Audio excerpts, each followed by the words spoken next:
yippee-yi-yi-yo. Dis-moi qui est le plus beau, qui est le plus gros. Yippee-yi-yo, yippee-yi-yi-yi. Je suis le genre de modèle qui ferait bien de respecter. Yippee-yi-yi, yippee-yi-yi-yo. C'est pour tous les gars comme moi qu'on prenne toujours trop. Yippee-yi-yo, yippee-yi-yi-yi. Et si tu veux du fat, on va t'en faire bouffer. Hey yo Jah, je suis grassouillet. Pour l'apéro j'ai fini 3 poulets. Pour le dessert j'ai fait léger, j'ai pris un cassoulet. Mon anatomie c'est devenu une vraie charcuterie. C'est plus un fois que j'essaie une aubergine farcie. J'aurais bien dû me douter qu'il m'arriverait des tuiles. Vu que ce qui coule dans mes veines c'est de l'alcool et de l'huile. Je rentre plus dans mes polos, je fais le poids d'un épaulard. T'as gagné le gros lot, t'es tombé sur un gros là. Yippee-yi-yi, yippee-yi-yi-yo. Dis-moi qui est le plus beau, qui est le plus gros. Yippee-yi-yo, yippee-yi-yi-yi. Je suis le genre de modèle qui ferait bien de respecter. Yippee-yi-yi, yippee-yi-yi-yo. C'est pour tous les gars comme moi qu'on prenne toujours trop. Yippee-yi-yo, yippee-yi-yi-yi. Et si tu veux du fat, on va t'en faire bouffer. Bonjour et bienvenue dans Gastronomiquement Vôtre, l'émission qui décortique le contenu de vos assiettes et les coulisses des restaurants. Les terrasses ont rouvert et sur le Havre, ça a été un peu compliqué. On va faire le point avec Vincent du Wine and Bar du Havre. Une start-up culinaire est née au sein de la cité numérique du Havre. Son concept, transformer les plats signatures des grands chefs étoilés en œuvres d'art digitales. On vous explique avec ses créateurs. Et enfin, une ou deux recettes pour se mettre en appétit. Mais tout d'abord, l'actualité des toqués. Tout d'abord, toujours autant d'offres d'emploi dans le secteur de la restauration. Rendez-vous sur la page Facebook de l'émission. Le chef Éric Legendre, dans actu.fr, nous explique comment il a découvert le moyen de faire pousser des morilles, champignons autant bons que rares. Dans Le Parisien, un article nous explique comment depuis le 4 mai, l'Union européenne a autorisé l'incorporation de poudre d'insectes dans notre alimentation. Retrouvez sur le site de mistermondialisation.org une enquête accablante dans une usine de pizza Buitoni. On parle d'insalubrité, pas décidément, c'est pas mon jour, gaspillage alimentaire, présence de plastique, de sous-effectifs et même de provenance douteuse des produits.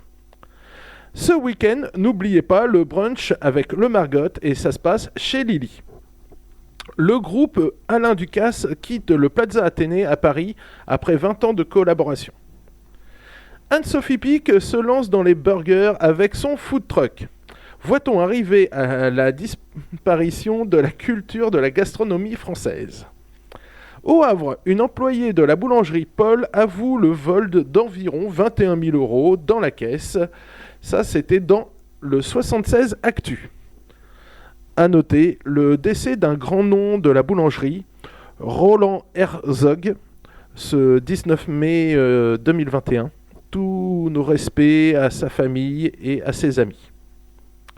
Le 12 et 13 juin, rendez-vous à la découverte de l'agriculture durable en Seine-Maritime avec Vachement des paysans. Toutes les infos sur civam, civam, normand avec un s.org, /VDP ou au 02 32 70 19 50. Je répète, 02 32 70 19 50. Un nouveau caviste au Havre, au Hangar 0, c'est 37 quai de la Saône. Sur Europe 1, le cri d'alarme des professionnels de la restauration qui demandent le respect du protocole sanitaire de la part des chefs d'établissement et de la part de la clientèle. Au Petit Cancale, rue de Paris au Havre, on a pu voir une huître, tenez-vous bien, de 2 kilos. Le monstre. Les restaurants de la plage vont pouvoir s'installer sur les pelouses, peut-on lire dans le Paris-Normandie. Le célèbre glacier Amorino a ouvert ses portes à Rouen. Mardi 25 et mercredi 26 mai avait lieu la finale amateur du concours culinaire du Trophée des Léopards. Mais qu'est-ce qui s'est passé au Havre ce week-end de Pentecôte ? Juste après la réouverture des terrasses, On en parle avec Vincent du Wine and Bar, juste après Beer de Mustard Plug.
Je suis avec Vincent, vous le connaissez, c'est le W Wine Bar rue Victor Hugo au Havre. Bonjour Vincent. Bonjour. Alors voilà, on va vous expliquer un petit peu pourquoi j'ai appelé Vincent. Le truc, ce qui s'est passé le 19 mai, on rouvre les terrasses. Là, quelques contrôles bienveillants de la police pour nous expliquer, pour rectifier un petit peu nos terrasses, pour rectifier les protocoles sanitaires. À ce moment-là, tout se passe bien, jusqu'à vendredi, au vendredi 22 mai. Et là, les contrôles, c'était plus du tout la même affaire. C'était beaucoup plus violent, plus virulent, on va dire. C'est à peu près ça, c'est ce qui s'est passé, Vincent? Oui, alors, oui, mais effectivement. Mais avant de décrire, je pense qu'il faut dire une chose importante. Quand je discute avec mes collègues, on n'est pas du tout contre les contrôles. Bien au contraire, on est même demandeur. Parce que quel est l'enjeu? L'enjeu, c'est pas d'être reconfiné. Si on est reconfiné, ce sera encore plus grave que les fois précédentes. Là, on a eu pas mal d'aides. On a des PGE où, à ce moment-là, on risque de commencer à les rembourser, les prêts garantis par l'État. Enfin, les banquiers, si on a des emprunts, ils nous ont reporté nos crédits bancaires, mais là, ils le feront plus. Donc, on peut pas se payer le luxe et puis d'une façon générale, pour l'économie, on peut pas se payer le luxe d'être reconfiné. Il faut aussi rappeler que toutes ces aides, c'est le contribuable qui les finance. Donc, quelque part, on augmente la dette et c'est pas bon pour tout le monde. On a tous collectivement pas intérêt à se reconfiner. Donc, effectivement, on est demandeur des contrôles. Effectivement, les contrôles, quand ils sont faits de façon pédagogique, en nous expliquant, et parce qu'on n'est pas toujours très neutre dans notre autocritique, d'avoir quelqu'un extérieur qui dit attendez, regardez, là ça va pas, il faudrait le corriger, et après de repasser et de vérifier que ça a été corrigé. Mais en fait, ce qui s'est passé le vendredi, on a commencé, on a un groupe WhatsApp, on a commencé à avoir des réactions des uns et des autres qui disent mais qu'est-ce qui se passe? Il y a quelqu'un qui est passé, il fait du zèle, il menace, il a eu un comportement qui n'était pas vraiment respectueux.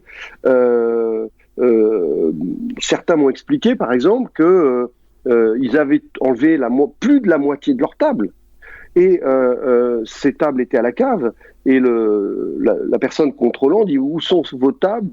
Le restaurateur lui venez avec moi, je vais vous les montrer, elles sont à la cave. Ah non, faut me les remettre, vous me mettez des croisillons dessus, comme ça je pourrais voir que les tables, le nombre de tables que vous avez supprimées, etc. Et lui dit, attendez, on a autre chose à faire, franchement, et puis ce serait pas forcément positif parce que ça simplifierait pas le trafic fluide entre les tables, les gens se croiseraient. Là, on a mis un dispositif très aéré, donc qui limite les risques, etc. Et en fait, petit à petit, les restaurateurs qui étaient contrôlés se sont appelés et disent mais quelle est cette façon? C'est quoi cette façon de faire? C'est n'importe quoi. C'était vraiment puis menaçant d'amende, etc., etc. Donc plus du tout dans la pédagogie. Et du coup, en fait, très rapidement, moi j'ai pas été contrôlé, mais très rapidement, le mot d'ordre a été de dire on ferme nos bars parce que on a le sentiment que quoi qu'on fasse, de toute façon, nous serons sanctionnés. Oui. Et par conséquent, la meilleure façon de réagir, et puis autre chose, c'est de marquer le coup.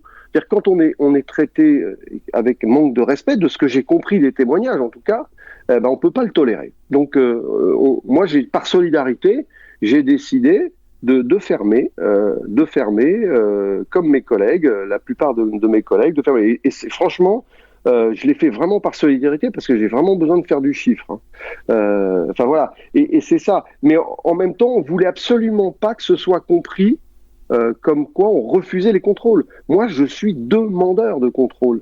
C'est vachement important qu'on puisse nous dire ce qui va pas, parce que j'ai pas envie d'être confiné. Et ça, il faut le comprendre. Et en même temps, il faut aussi balayer devant notre porte, nous restaurateurs, quand on a des collègues.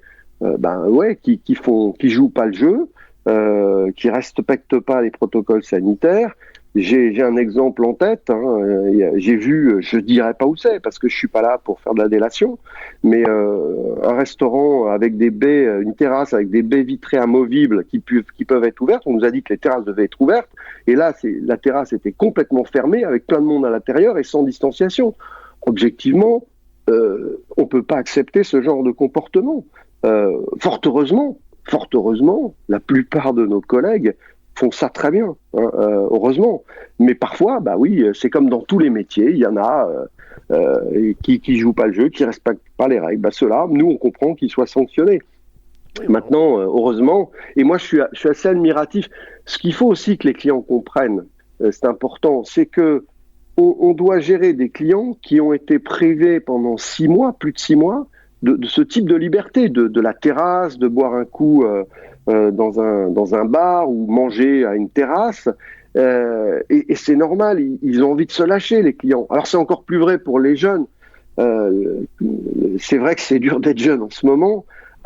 Et nous, restaurateurs, on doit gérer, et en même temps, nous, on prend un plaisir incroyable à retrouver nos clients, mais en même temps, on doit gérer cette frustration les gens ont envie d'exulter, se lâcher, et c'est compliqué à gérer. Alors c'est d'autant plus compliqué quand on a pour les gérants de bars qui ont beaucoup de jeunes, eux, c'est encore plus compliqué. Et alors, moi j'ai observé que justement les gérants de bars, c'est souvent eux qui ont mis des gros dispositifs assez robustes pour les protocoles sanitaires, pour le respect des protocoles sanitaires. Mais voilà, et c'est ce paradoxe de clients qui ont hâte de sortir, d'en profiter, et nous qui devons canaliser, faire respecter, et c'est un rôle qui est compliqué. Nous, on n'est pas policiers. Nous, c'est pas du tout notre bonheur, c'est donner du bonheur aux clients. C'est ça qui est important. C'est ça qu'on aime faire. Quand on voit un client passer un bon moment, on a une récompense énorme, immédiate dans notre métier. Donc voilà ce que. Mais encore une fois, on a craint que ce mouvement soit perçu comme quoi on refusait les contrôles. C'est complètement faux. Au contraire, je pense que c'est très important parce que tous, il y a une chose qui nous rassemble, c'est qu'on n'a pas envie de revivre un confinement. Exactement. On est tous dans le même bateau à l'heure actuelle. Malheureusement, Exactement. Il y a des bons restaurateurs, on va dire patrons d'établissements, qui gèrent au mieux le protocole, d'autres qui sont un peu trop laxistes. Mais inversement, on a aussi des clients qui jouent pas le jeu. Et voilà, il faut qu'on arrive à créer une osmose entre toutes ces personnes, et les contrôles sont nécessaires pour rappeler à l'ordre ceux qui font des dérives, quoi, qui font un peu n'importe quoi. Absolument, ils sont indispensables, même les contrôles. Ils sont indispensables. Mais les clients, souvent, oui, ils jouent pas l'autre, mais c'est pas toujours volontaire. Ils sont dans l'insouciance, ils sont en train de passer un beau moment. Moi, personnellement, j'ai une clientèle qui joue plutôt très très bien le jeu. Alors il y a des cas isolés, c'est toujours pareil, il y a toujours des cas. Globalement, la grande majorité des restaurateurs et des clients, je trouve, se comportent plutôt bien. Mais c'est vrai qu'il faut comprendre qu'un dérapage, dans le contexte actuel, un dérapage, ça peut créer un cluster, ça peut créer une chaîne de contamination. Et c'est ça qu'il faut comprendre. L'exemple de cette terrasse fermée, c'est dramatique. Il suffit, avec 40 personnes à l'intérieur, il suffit qu'il y ait une personne contaminée, il va en contaminer peut-être 40. Donc on ne peut pas prendre ces risques. Exactement. Merci beaucoup Vincent pour ce point de vue. Je t'en prie, avec plaisir. Éclaircir auprès de nos auditeurs la situation, pourquoi il y a eu cet événement au Havre. Je pense que tu as fait un résumé parfait de la situation. Merci beaucoup Vincent. Avec plaisir. Start-up, art digital, cuisine. Mais quel est le lien commun ? Scott et ses collaborateurs nous expliquaient. Mais avant, on s'écoute le sens des affaires de Mustang sur Westrack Radio.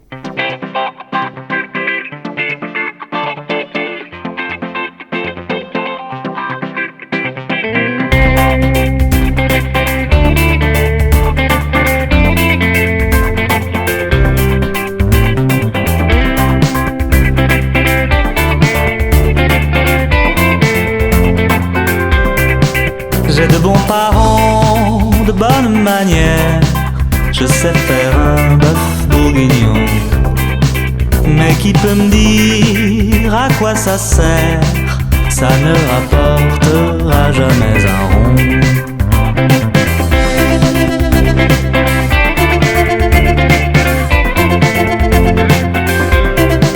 Je n'ai pas le sens des affaires. Et dans le monde où nous vivons, c'est pire qu'une tare, qu'un bec de lièvre. C'est pire que le cancer du poumon. Non, non, non, non, non, je n'ai pas le sens des affaires. Je suis pas dans leur giron, sur leur carte routière. Chez moi, personne ne fait de pognon. Ça fait des générations, il n'y a rien à faire.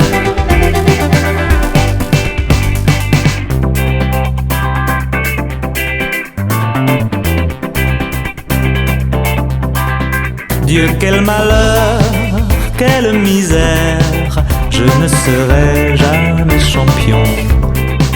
Entrepreneur, propriétaire, je vous tire mon chapeau et je vous tends l'oignon. Non, non, non, non, non, je n'ai pas le sens des affaires, mais je connais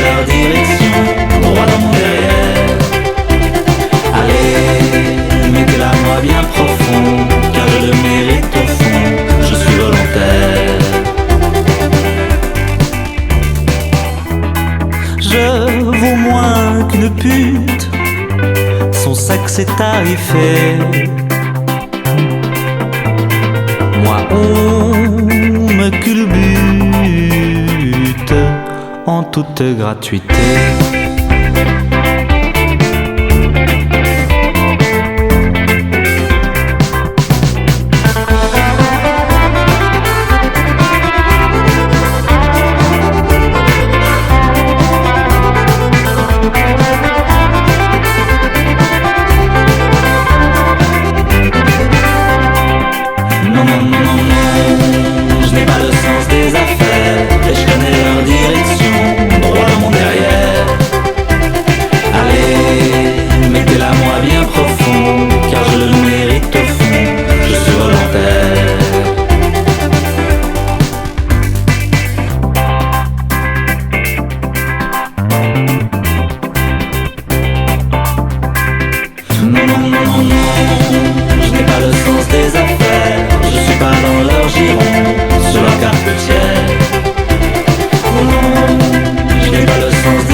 Je suis avec Culinaire. Alors Culinaire, c'est une start-up qui est née au Havre. Et je suis en compagnie des 3 fondateurs, alors, qui sont Christophe, Jesse et Scott. Bonjour messieurs.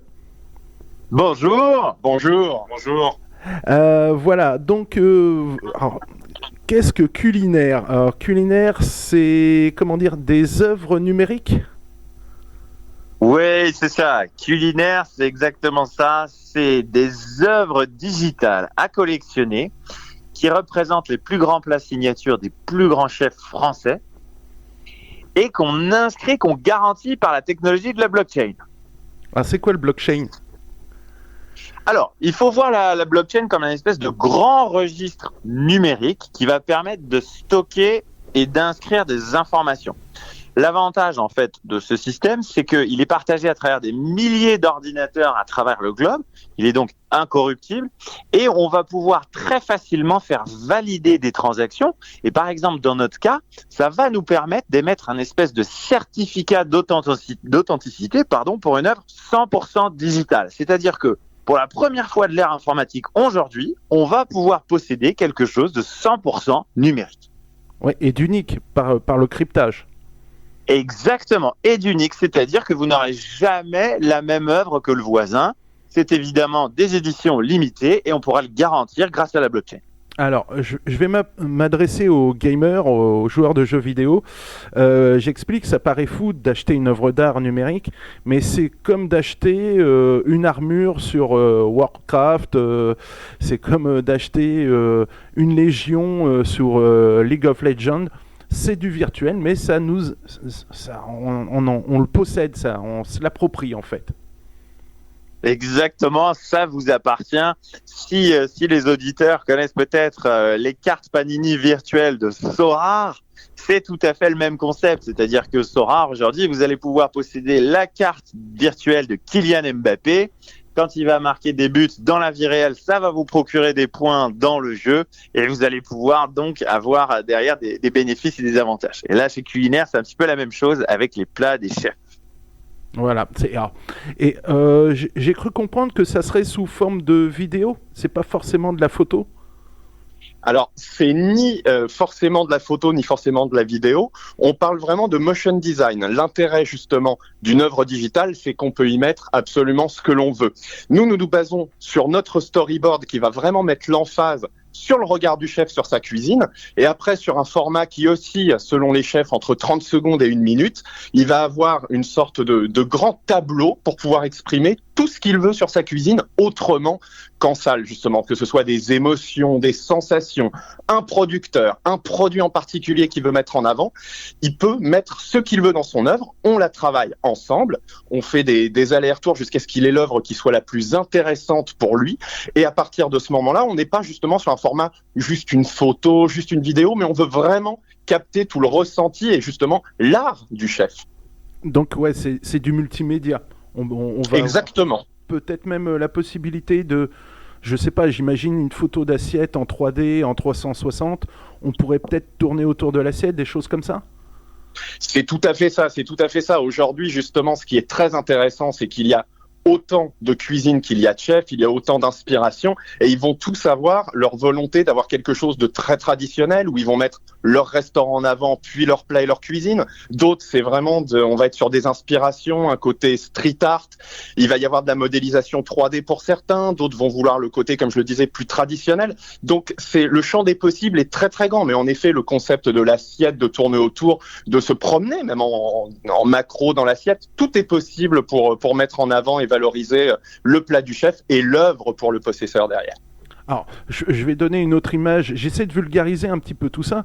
C'est par exemple, là, on a eu cette période de confinement et c'est dans l'esprit.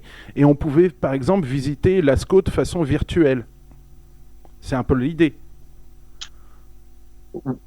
Oui, tout à fait. En effet, c'est l'idée. L'intérêt aussi par rapport au confinement, à tout ce qui s'est passé malheureusement, qui rejoint justement la naissance de Culinaire, c'est qu'on peut garder un contact et avoir un contact différent avec le restaurateur, avec son chef préféré, pour être toujours plus proche de sa cuisine, posséder une partie de sa cuisine, mais aussi quelque part de son restaurant, de l'atmosphère et du plaisir qu'on a pu y trouver et qu'on veut retrouver un peu chez soi aussi. Et ça permet de garder un côté visuel, par exemple, de chefs disparus. Si on avait pu avoir les plats de Paul Bocuse, Joël Rebuchon, Bernard Loiseau de façon virtuelle, on pourrait encore les observer aujourd'hui. Exactement ça, c'est tout à fait ça, c'est-à-dire qu'on va pouvoir en effet remonter une espèce de machine à traverser le temps, à revenir dans le temps et contempler les plus belles œuvres et les plus belles créations de la gastronomie française. Et c'est sûr que on va avoir plusieurs propositions de valeur qui sont vraiment très différentes en fonction des chefs. On a aujourd'hui des chefs qui nous disent voilà, moi je souhaite inscrire mes œuvres d'art chez vous pour les protéger, parce que aujourd'hui, quand on a échangé avec pas mal de jeunes chefs, ils nous disent moi aujourd'hui, quand j'ai une inspiration, ma plus grande crainte, vous savez laquelle c'est que quelqu'un de plus huppé et plus connu la pique, entre guillemets, la réinterprète et en récupère tous les lauriers. Donc, grâce à cette solution, vous allez pouvoir l'inscrire, la publier et, entre guillemets, faire valoir que c'est vous qui avez créé ce plat-là. Et puis, en effet, on fait vivre à la fois la légende d'aujourd'hui des chefs très actuels et surtout également de demain, puisque on a aussi la possibilité d'investir dans les chefs qui ont un gros potentiel et qu'on trouve sur la scène gastronomique. Oui, non, j'aime beaucoup cette approche parce que moi, lorsque j'étais à l'école hôtelière, on parlait d'art culinaire, art de la table, et ça rejoint tout à fait cette idée artistique, alors qu'en fait, on était plutôt sur un art éphémère, et là, on va pouvoir conserver au moins l'aspect visuel de ces œuvres, et ça, je trouve ça très très joli, très beau concept. J'aime beaucoup, j'apprécie. Merci. Comment on fait pour vous trouver ? Parce que Culinaire, c'est, je pense, sur Internet, sur quel support on est ? Alors, Culinaire, à partir du 18 juin prochain, nous allons lancer notre premier chef, qui est un triple étoilé parisien. Et vous allez pouvoir, et donc évidemment tous les clients vont pouvoir faire l'acquisition de l'œuvre sur notre marketplace, culinaire.fr. Voilà. Et vous allez donc nous trouver également sur tous les réseaux sociaux, notamment les réseaux sociaux des chefs qui sont plutôt portés sur Instagram. Nous avons également un compte Twitter, Culinaire à chaque fois, et on va centraliser tout ça tout à fait sur notre site. Donc première vente le 18 juin prochain, un chef triplement étoilé parisien, et ce sera la première œuvre numérique au monde, et ce sera donc le premier chef au monde à mettre ses plats dans la blockchain. Donc c'est vraiment un événement, et on fait un token unique pour célébrer l'occasion. Ah mais c'est top. C'est quel chef ? Je suis curieux. Bon, bah, vous doutez bien qu'on peut pas encore communiquer là-dessus. Hein, ça serait Je peux essayer. On a des accords de confidentialité, mais évidemment, on communiquera dès qu'à ce niveau-là, on pourra le faire et que ce sera, voilà, ce sera sur le point de se lancer. Mais c'est un chef aujourd'hui. En plus, c'est un chef. On est assez fiers. C'est un chef qui est plutôt jeune, qui représente un espèce de petite dynamique un petit peu dans le monde de la gastronomie. On est très fiers d'être représenté par ce chef-là. Vous allez voir, ouais, c'est quelqu'un de très connu sur la scène. Alors voilà, je répète, c'est sur culinaire.fr, alors CULIN R majuscule.fr, le 18 juin, donc la première vente d'une œuvre numérique en blockchain. Donc merci messieurs et bon courage. Merci beaucoup. Merci beaucoup.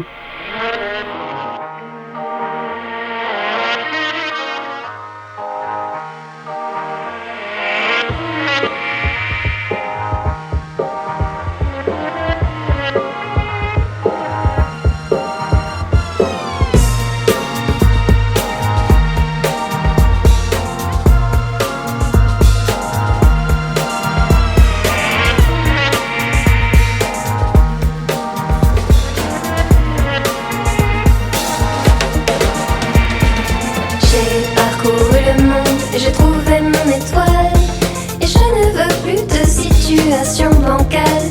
Maintenant, je veux retrouver le calme et la paix dans mon âme. Et je vivrai dans le temps présent, mais le vague à l'âme. Pourquoi tant de peine et pourquoi tant de haine? La vie m'a causé quelques problèmes, mais j'ai pris le large et maintenant, dans la nuit je pars et je quitte la maison. Et je laisse derrière moi un peu d'espoir et je pars en chantant. Et je pars en chantant. Et je pars en chantant l'âme en peine vers des destinations lointaines pour me sauver de ce trou noir dans lequel j'étais et sans espoir. Oui, j'irai retrouver la pureté de mes jeunes années et je ferai tout pour oublier ce qui s'est passé. Mais si un jour je retourne à Nouvelle-Orléans et je prends le train, je repasserai devant ma maison, je repenserai à maman et à mon chien. À maman et à mon chien.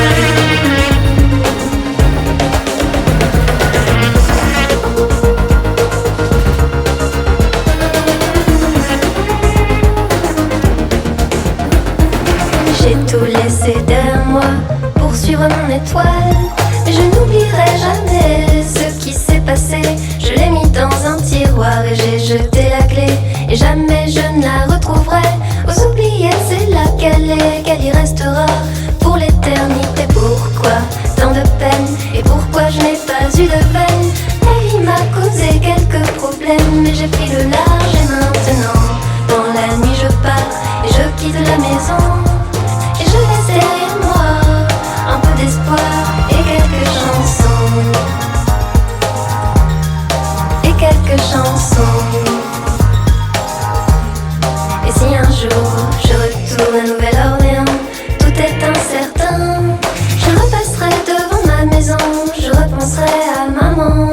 Maman, maintenant je suis grand et j'ai mes propres ailes. Si tu me voyais, tu serais fier, mais tu n'es plus avec moi sur cette terre.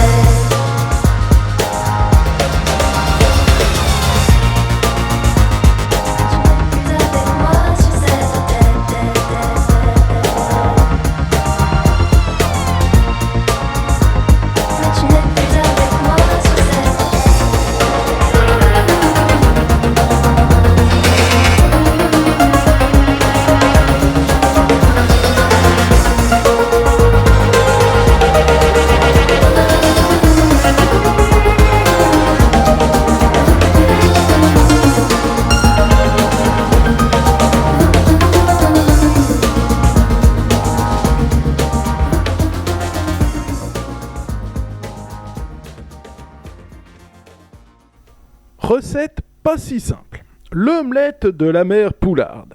Alors pour cela, 2 méthodes. Dans tous les cas, 2 ingrédients, 2 œufs par personne et du beurre, demi-sel de préférence. Tout d'abord, on va faire du beurre clarifié, car il ne brûle pas à la cuisson. Alors, vous mettez votre beurre à fondre au bain-marie. Il va se décomposer. Une fine couche, alors ça s'appelle la caséine, que l'on jette grâce à une écumoire. Vous grattez sur le dessus. C'est ce qui brûle dans la poêle quand on fait chauffer trop fort. Et au fond, vous allez retrouver ce qu'on appelle le lactosérum ou ce qu'on appelle plus communément le petit lait. Alors lui, il va se déposer au fond. Alors, tout ça, on le fait par décantation en fait. On ne conserve donc que la partie intermédiaire, un peu jaunâtre, ce qu'on appelle l'huile de beurre. Ensuite, vous allez prendre on va faire la première méthode. Alors, on va fouetter nos œufs dans un bain-marie, donc dans un grand cul de poule posé sur une casserole d'eau chaude. Et on fouette jusqu'à obtenir la même consistance qu'une génoise crue. Si vous voulez, ça va vous faire une mousse d'œuf. Une fois que votre mousse est montée, vous la réservez sur le côté. Vous attrapez une poêle, vous mettez votre beurre clarifié, une bonne quantité. Quand votre beurre est bien chaud, vous mettez votre mousse de lait et à mi-cuisson, à 2/3 de la cuisson, on va dire, vous repliez votre omelette en deux très délicatement. Attention, ça casse, c'est plutôt fragile. Vous laissez cuire une ou 2 minutes à peine. L'idéal même avec un petit couvercle sur la casserole, sur la poêle pour finir la cuisson. Et vous dressez. Voilà. C'est plutôt compliqué. Je vous promets qu'il faut un bon tour de main pour monter les œufs. Alors, deuxième méthode, beaucoup plus simple. On sépare les jaunes et les blancs. On les bat séparément. Donc, d'un côté, on va avoir des blancs en neige dans lesquels on va incorporer les jaunes battus, donc légèrement mousseux. On mélange le tout, enfin on incorpore délicatement plutôt. Et après, c'est la même cuisson. Poêle chaude, beurre clarifié, mi-cuisson, hop, un petit couvercle, vous repliez en deux, petit couvercle, et vous dressez. On triche un peu, mais c'est moins fastidieux, je vous le promets. N'hésitez pas à verser le reste de beurre de cuisson sur votre omelette pour la faire briller et surtout pour pas gâcher. Voilà, gastronomiquement vôtre, c'est fini. Rendez-vous lundi avec Tiffaine dans le 5 à 6. On parlera d'œufs, justement. Retrouvez le podcast sur west-track.com et suivez-nous sur notre page Facebook. Et comme disait Joël Robuchon... Et bon appétit, bien sûr.